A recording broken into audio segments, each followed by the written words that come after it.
Welcome to Talmudic Treasures. Today we're learning Gittin page 57, which discusses some of the tragedies that befell the Jewish people in the time of the Second Temple as the Romans were involved in the process of destroying it. Now it tells us that in addition to the temple being destroyed in Jerusalem, also there was a rooster and a hen. Because someone took a chicken, because of that, an entire city, a massive city called Tur Malka, which is also Har HaMelech, literally the King's Mountain, it was destroyed and hundreds of thousands of people were killed. What happened? So there was a beautiful custom that at the time of a wedding, they would take a rooster and a hen and they would pass it in front of the bride and groom, as though to say that just as a rooster and a hen can produce much offspring, may you also be blessed with a very beautiful and large family. Beautiful custom. The Roman troops came by, and they were probably hungry, and they grabbed one of these birds and they ate it. And the Jewish people were so outraged, so angry, that they started hitting these Roman troops. They went to the Caesar and said, the Jewish people are rebelling against you. And because of that, there was a massive, massive massacre that took place in that city. The Talmud also tells us another story, another beautiful custom that took place. When a boy was born, they would plant a cedar tree. And when a girl was born, they would plant a pine tree.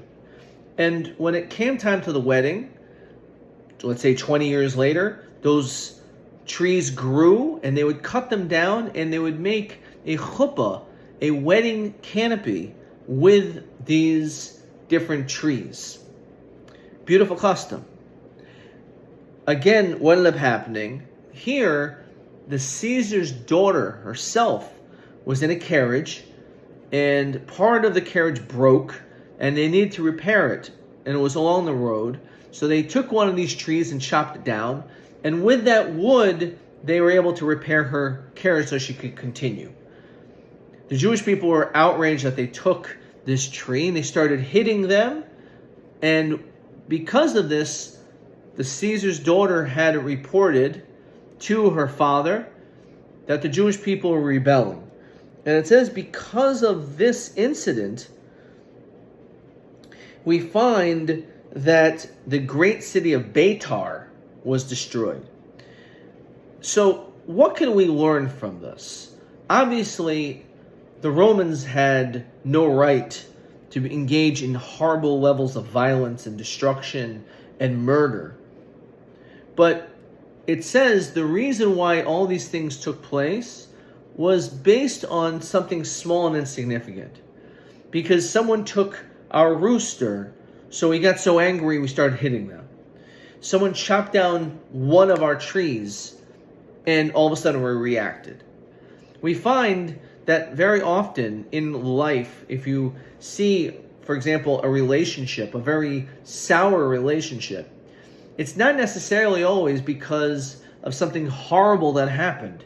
It could have been something very, very small that began, and then all of a sudden, almost like a snowball effect, people end up getting more and more angry toward one another until there's such animosity they can't even deal with one another.